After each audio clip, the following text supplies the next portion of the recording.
This is the WealthAbility for CPAs show. Better clients, better practice, better life. Here's Tom Wheelwright. Welcome to the WealthAbility for CPA show, where we're always learning how to build better clients, a better practice, and a better life. Hi, this is Tom Wheelwright, your host, founder, and CEO of the WealthAbility Network. So we are living in a very fast-changing world. We're CPAs. How do we not get left behind? With all the automation going on, with all the new technology, blockchain, AI, even just Zoom, right? How do we adapt to this world and actually create competitive advantages for ourselves? So we're going to discover today, we're just going to walk through it. We're just going to have a discussion and talk about what is it that we need to do in our profession and what do we need to do individually so that we're adapting to these changes. So the first thing we want to do, of course, is look at what changes are here, what changes are coming. First of all, I think everybody talks about the new normal all the time. Zoom meetings, I think, are a new normal. My experience over the years, so I started, when I started my career, we met with clients in the office. That was 40 years ago. So we met with clients in the office and we talked to them and we went over things in person. About 15 years ago, I started speaking with Robert Kiyosaki, and we were all over the world, certainly all over the country. And so we had a lot of people asking for our services, and we didn't have offices. And we tried. So the first thing we did was say, we need an office on the East Coast. We need an office on the West Coast. So we actually set up an office on the East Coast. We set up an office on the West Coast, and we found that nobody actually came to our office. So it didn't matter that we had offices. People didn't want to come there. What they really wanted to do was interface with us, phone, fax, and email. Well, that was before video conference, right? So we didn't have fast enough internet speeds. We didn't have the good video conferencing. Now we've got really great video conferencing. I'm actually quite impressed with what Zoom has done even in the last year to improve their video conferencing capabilities and GoToWebinars, and there are others as well, right? So now the question is, do your clients really want to meet with you in person? And I'm going to tell you, there are a few. They want to come and meet with you in person. Now, we don't have anybody in our office. We have no clients that come to meet with us in person. That's really a function of how we've evolved as a practice. And our clients are all over the country. And frankly, they're all over the world. So we can't meet with them in person. The reality is, here's what I found. So when I meet with somebody in person, it takes about 2 hours to do what I need to do with them.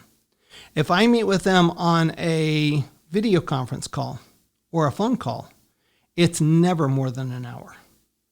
So I think about, and here's the thing. How much of that 2 hours can we bill, right? Are we really going to bill the full 2 hours when we're spending 20 minutes chatting, and doing bonding rapport and things like that? It's a tough one, right? Whereas if we're spending an hour of efficient time on a Zoom call, a scheduled meeting, are we going to bill for that? Absolutely. We're going to bill 100%. We're never going to have a write-off.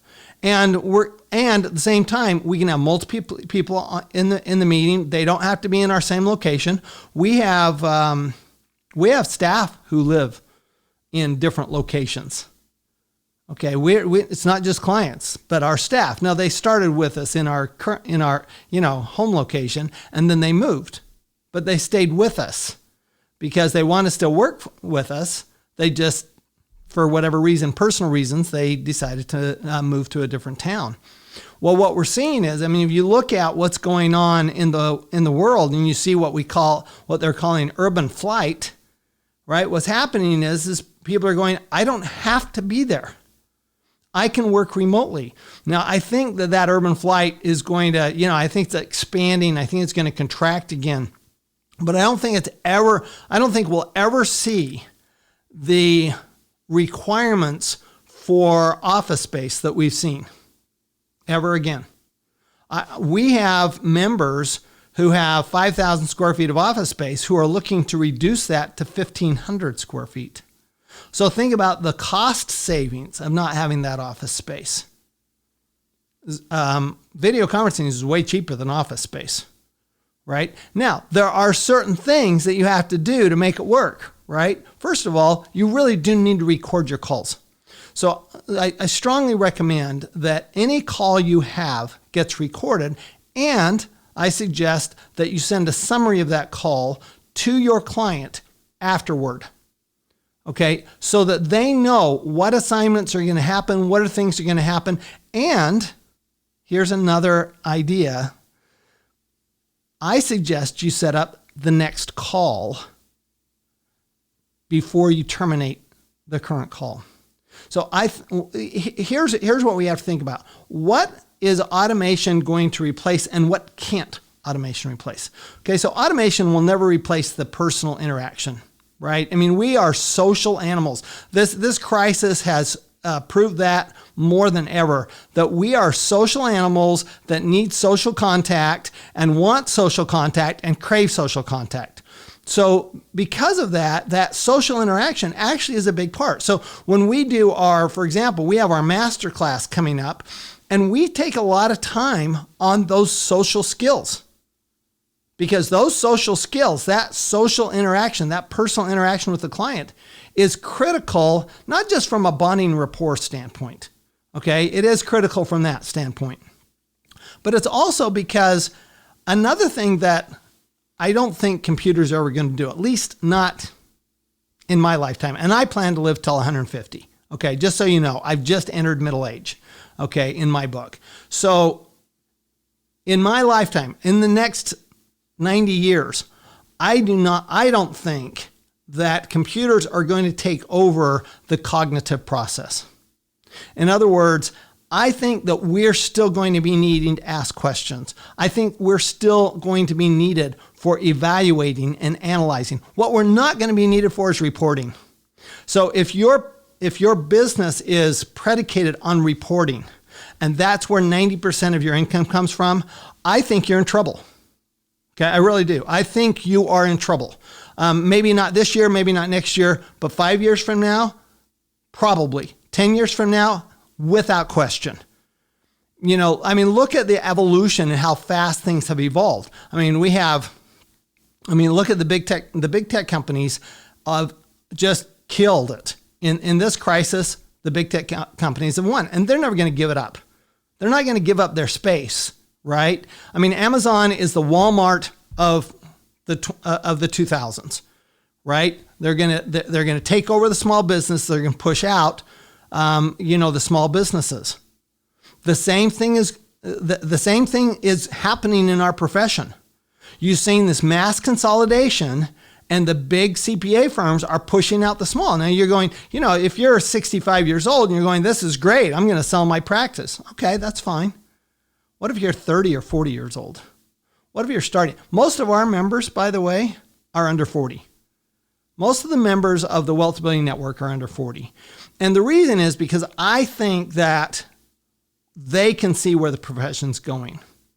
All right? It's very tough for an old guy like me to actually, I'm not great with technology. It's amazing that I can actually record a podcast like this, right? This is taken some effort on my part, right? I didn't grow up with technology. I grew up with television. That was the technology that we had. My parents grew up with radio, all right? And now, my granddaughter's growing up with an iPad, an iPhone, and a computer. She's doing school this year on the computer, right? So what's going to happen is this going to happen more and more and more. So we have to look at, all right, so how do we adapt our profession and our practice to doing more analysis and less reporting?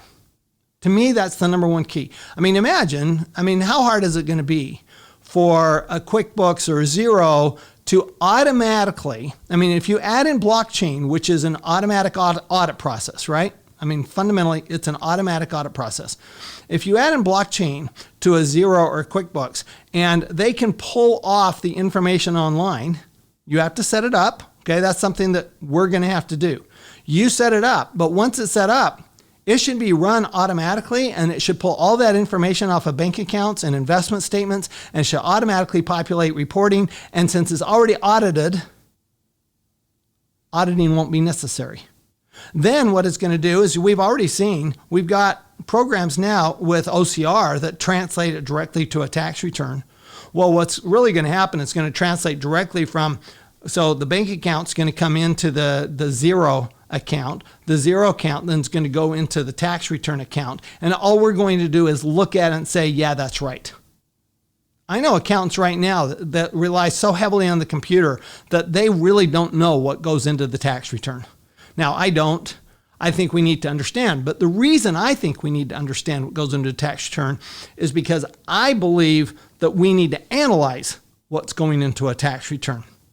I mean, a good example. Okay, so I'm actually reviewing a tax return this morning, and it has excess business interest. Now, those of you who are familiar with real estate know that, the goal of every real estate developer is to increase the value and then pull out all of the money through a refinancing and send that money off to the investors. So you end up with a loan that's actually greater than your original loan, right? You end up with a new loan that's greater than your original loan, which means that you have interest expense that's not tied to your old property. That interest expense is really tied to whatever you're going to use it for. Well, you got this excess business interest. What are you going to do with it? You have to trace it. That's the type of thing that I think in the short term, that's the reporting side of what we're going to be doing, is analyzing the reporting, making sure that it's to the best benefit. So the question is, that excess business interest expense deductible? Well, as we know, the answer is always depends on what it was used for, right? What was the money used for? That's the analysis. That's the questions. That's why we ask the questions. So what we have to do is we need to learn how to ask questions and analyze what's going on so that we can ask better questions. Okay? Because the question is really should not be, is that excess business interest deductible? Because then the answer is always, it depends, right? The better question is, how do I make that excess business interest deductible? That's what the client wants to know. They don't want to know whether it's deductible or not. They want to know how to make it deductible. Well, that's really easy. Okay, spend the money, reinvest the money in business or reinvest the money in real estate, and then it's deductible. It's black and white.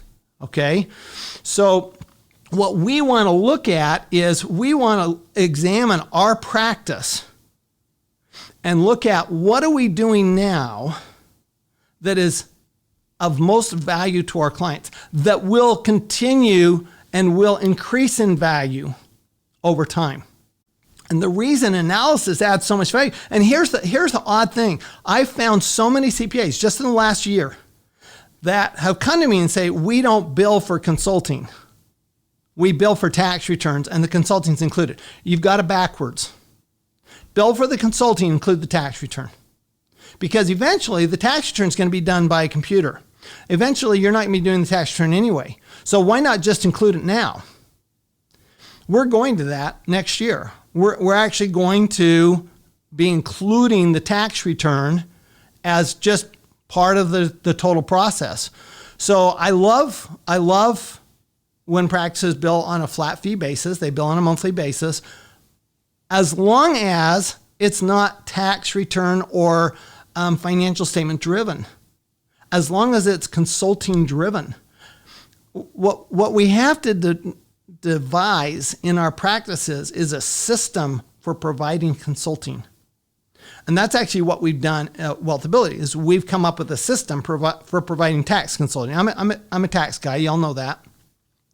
And so we're providing a system for doing tax consulting. That's one of the things we provide to our network, is a system to provide tax consulting. Well, if you look at the tax law, which I'm a total tax geek, you all know that, right? So I'm a total tax geek, and I look at the tax law and I'm going, wait a minute, there's a system here. Okay, there are patterns. Whenever there are patterns, we can put it into a system. So you want to write that down. Whenever there's a pattern, you can put it into a system. Now that includes work papers. Think about your work papers, okay? You have original documentation, you have lead sheets, right? And you have the tax return. There's a pattern there. So think about when you do financial reporting, there's a pattern that you're following. Well, there's also a pattern when it comes to analysis and consulting.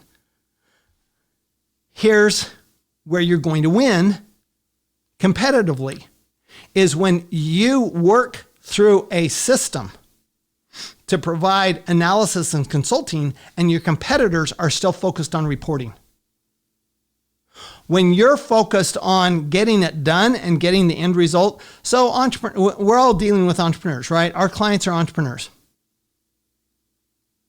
How many entrepreneurs do you know that care about their tax return? How many entrepreneurs do you know who care about financial statements? What do they care about? They care about their business. They care about the bottom line. They care about making improvements, getting it done. That's what an entrepreneur does. When we look for members, we don't take everybody into the WealthAbility Network. When we look for members to come into our WealthAbility Network, and most of them are CPAs, some of them are EAs and other tax advisors. But when we look for members, we're looking for entrepreneurs who happen to be in the accounting profession. Entrepreneurs whose business is accounting, tax and accounting. So the reason for that is that if you're not an entrepreneur, how are you ever going to deal and understand your clients who are entrepreneurs, right? So we have a reputation for being pencil pushers, bean counters, right? Green eye shades. I mean, we all know it, right? We all hear this all the time. You're such a bean counter, right? You're so boring. And some of us go, you know what? It's okay. I don't mind being boring.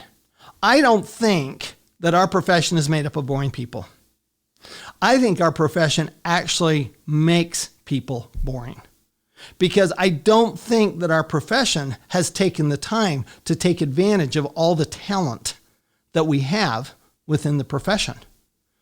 We're so focused on getting it right that we never get done what needs to be done. Right? Accuracy, is that important? Absolutely. Computers can deal with accuracy. What computers can't do is analysis. What they can't do is hold the client's hand through a process. What they can't do is have social interaction. We can do that. Okay? So I'm going to read this because this is important. Okay? So if you've been listening to the WealthAbility for CPA show for any amount of time at all, you've probably come to realize that I really believe that everyone deserves to have a thriving practice that brings them a lot of joy. And that's fun. Okay? Being a CPA should be fun. It should not be drudgery. It should not just be busy season, stress and all that kind of stuff. What a horrible way to spend your life. It should be fun. You know, my goal in life is to explain to people how taxes are fun, easy, and understandable. I think practices should be fun, easy, and understandable as well. So it's been a challenging year. And WealthAbility, our goal is to help you, to help the CPA and accounting community get through challenging times and thrive actually in challenging times. I know, we lost 6 weeks just doing those PPP loans, right? So it's been a tough busy season for everybody. Everybody I talk to said world's longest busy season, right? So what we're doing is we're holding a special edition of our CPA Revolution Master Class. Now, I know that's a bold statement. It's a bold title for a class. When we talk about a revolution, we mean a revolution. This is not, we don't want to be like the average big firm. In fact, I want to be like there's no big firm that I aspire to. I aspire to be absolutely the best firm for my clients in the world. Okay. I want to be the only ones they come to, the ones that they rely on. So what we're doing is we're holding this Revolution Master Class. It's 3 days online. It's going to be 8 a.m. to 2 p.m. Pacific time. So that's 11 a.m. to 5 p.m. Eastern time. We're going to do this in October. So after October 15th, after the filing deadline, and we want you all to come. Okay. It's October 19th through the 21st. So we'll give you a few days off, right, from busy season. And then we're going to have a blast. We've done the CPA Master Class now for the last couple of years, and we do it once or twice a year. And I got to tell you, it is the most fun I have, some of the most fun I have all year. And this is the first one we're doing online, so that'll be even more fun. I don't believe in boring continuing education. Okay, yes, there's 20 plus hours of continuing education. I think that's right. Did I get that right? 18, sorry. There's 18 hours of continuing education. So you're going to get your hours, okay? So set that aside. Now, I think learning can be fun. I actually think it's the most fun in the whole world, if it's done right. But I truly believe that one of the challenges we have in our profession is we spend way too much time listening to boring people, boring speakers who, because they know something, think they can teach it. It's not the case. Teaching is a profession. I spent 40 years in this teaching profession, 14 years as an adjunct professor at Arizona State University in their master's program. I spent 3 years in the National Tax Office of Ernst & Young, really learning how to teach and creating programs for teaching. I spent the last 20 years teaching and training CPAs, investors, business owners. It ought to be fun, folks. Education, learning should be fun. So we're going to have a fun 3 days. So it's going to be engaging. It's going to be a blast.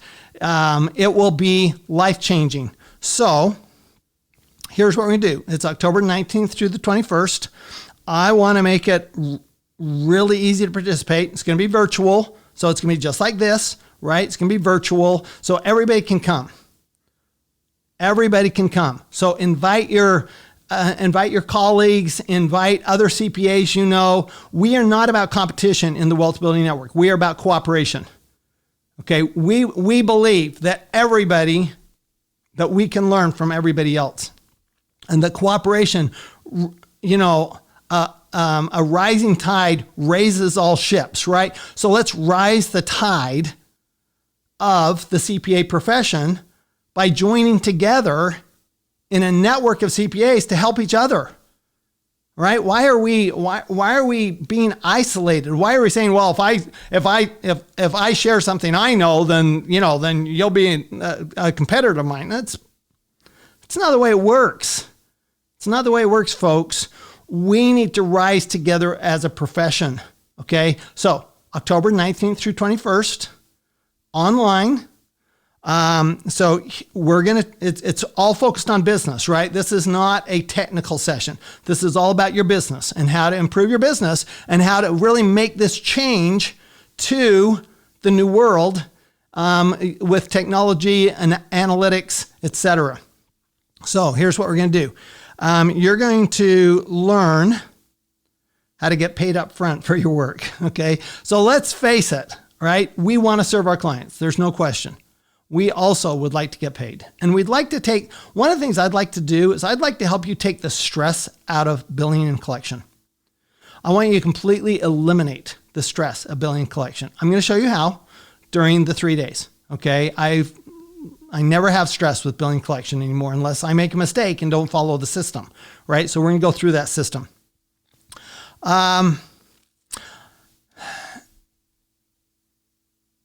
I'd like you to be able to increase your hourly rate. Now, only if you increase your value. So what we're going to do is we're going to show you how to increase your value to the clients, which will allow you to increase your hourly rate. So for example, if it takes you an hour to do something, let's say for example, I've been doing this for 40 years, right? And I spend hours and hours reading law, etc. So somebody comes to me with a question, I can answer it most of the time in about 5 minutes. So what's my time worth?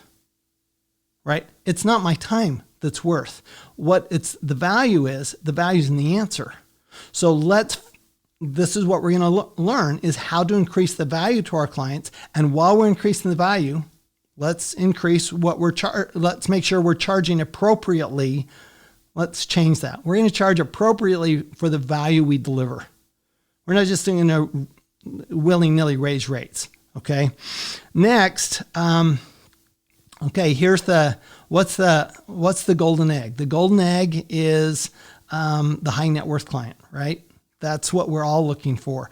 And I'm not talking about just high net worth clients. I'm talking about any client who's willing to participate in the process. Clients who participate are better clients. Clients who just say, you just take care of it, they're terrible clients because they never appreciate what you do because they never understand what you do.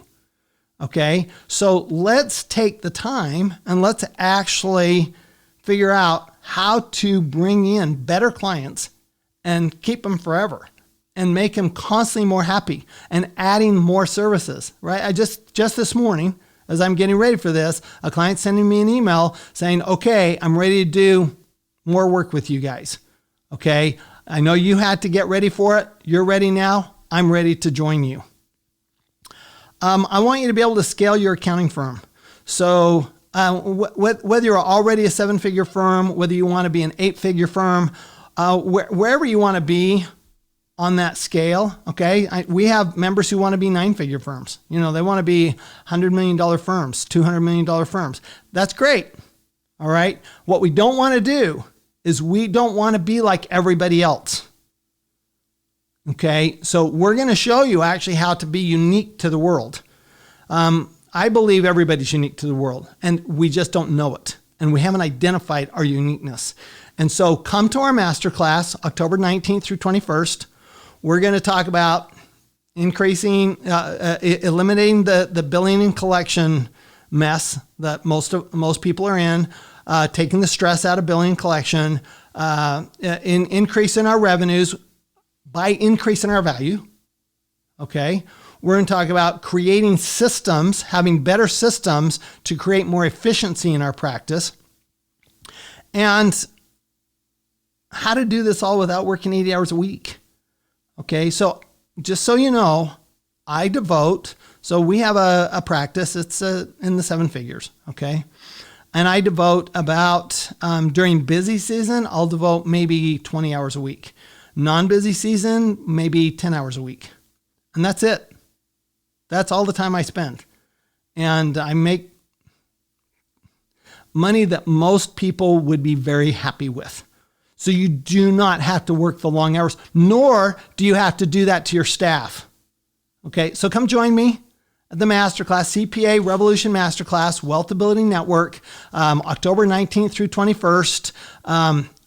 We're going to put a link in here so that you can sign up. Okay, so just go to that link and click on it and sign up so that you can create better clients, a better practice, and a better life, not just now during a pandemic, but for the rest of your life, so that you're happier, your staff is happier, and your clients are far more successful and will stay with you forever.